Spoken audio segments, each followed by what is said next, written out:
Allah perintahkan kita untuk membacakannya 17 kali dalam sehari dan menjanjikan pada kita semua jenis kemudahan dan kebaikan dalam hidup.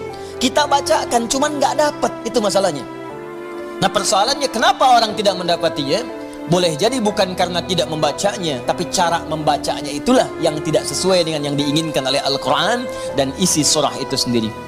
Karena itu coba kita gali bagaimana kemudian surah ini diurutkan ayat-ayatnya dan dijelaskan oleh Allah dengan untaian firman-Nya yang sangat luar biasa. Baik, di pertemuan yang lalu kita telah mulai dengan ayat yang pertama. Begini cara memahaminya. Al-Fatihah. Kalau kita ingin memulai bacaan Al-Quran, maka mulai dengan surah ini. Itu yang khusus. Al-Fatihah. Jika kita ingin mendapatkan semua jenis kebaikan dalam hidup dunia akhirat, maka mulai pahami ayat-ayat berikut ini. Cara memahaminya, satu, Bismillahirrahmanirrahim. Baik, Bismillahirrahmanirrahim. Amalkan bagian ayat yang pertama yang memiliki 5 makna dalam kalimat atau ayat yang telah disebutkan tadi. Huruf ba, kedua ismun, ketiga Allah, keempat ar-Rahman, kelima ar-Rahim. Ba yang memiliki 14 makna.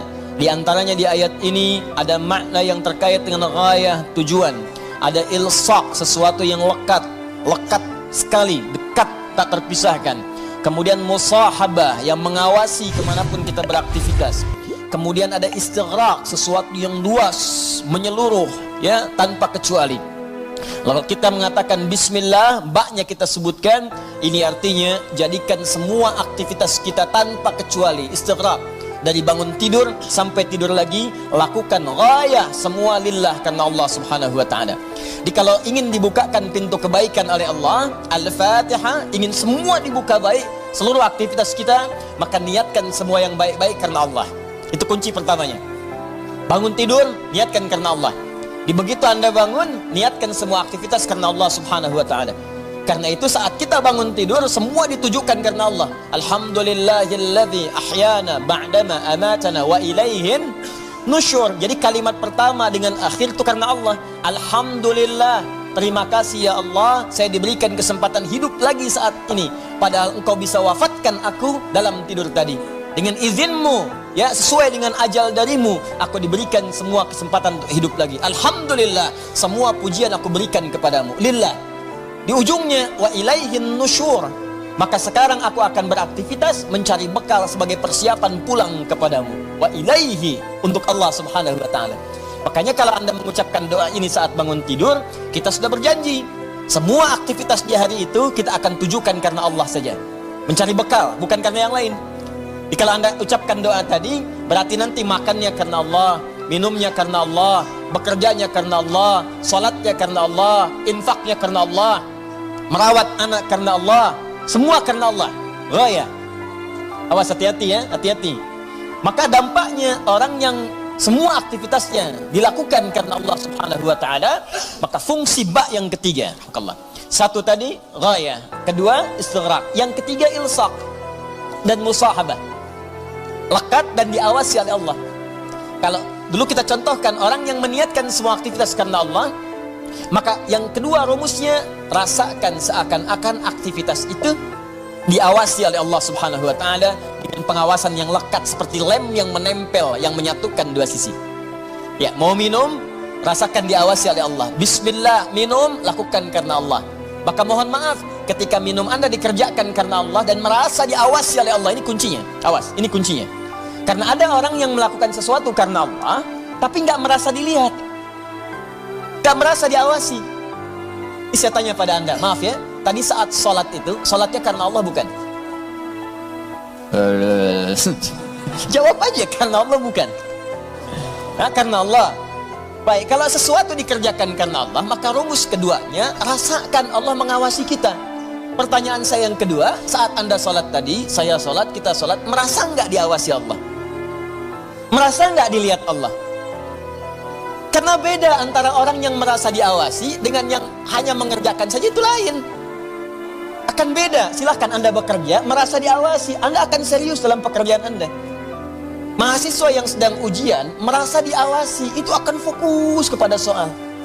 Susah mau noleh kanan, khawatir ada CCTV. Mau noleh kiri juga khawatir, karena terawasi, dia akan fokus. Makanya orang sholat itu kalau benar-benar sholatnya merasa diawasi, dia fokus, gak akan nengok kanan kiri.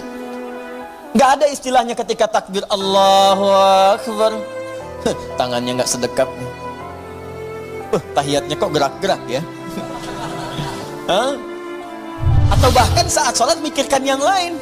Allahu Akbar, tender ya Allah, tender. Allahu Akbar, WhatsApp belum dibalas. Allahu Akbar, status belum diupdate.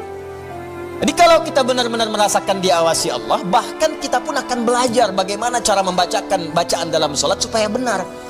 Karena malu gitu. Malu baca Al-Fatihah, bacaan belum bagus, dan merasa didengar Allah, kan malu.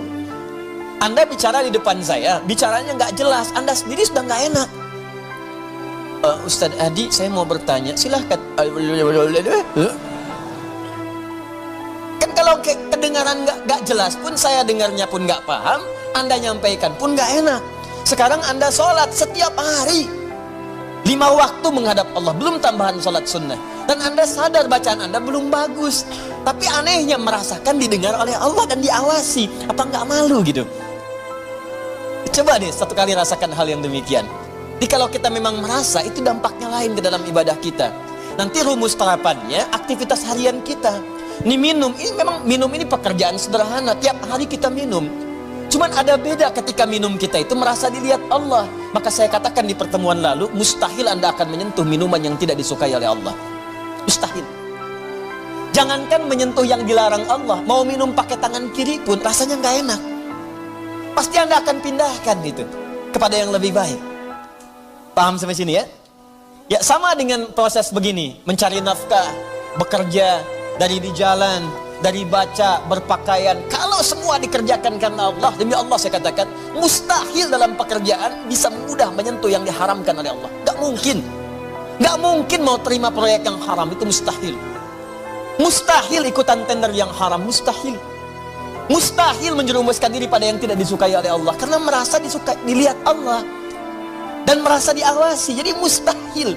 Dusta itu mustahil, bohong itu mustahil, korupsi mustahil, nyogok gak mungkin. Bukan karena perkara takut orang lihat, karena Allah mengawasi kita.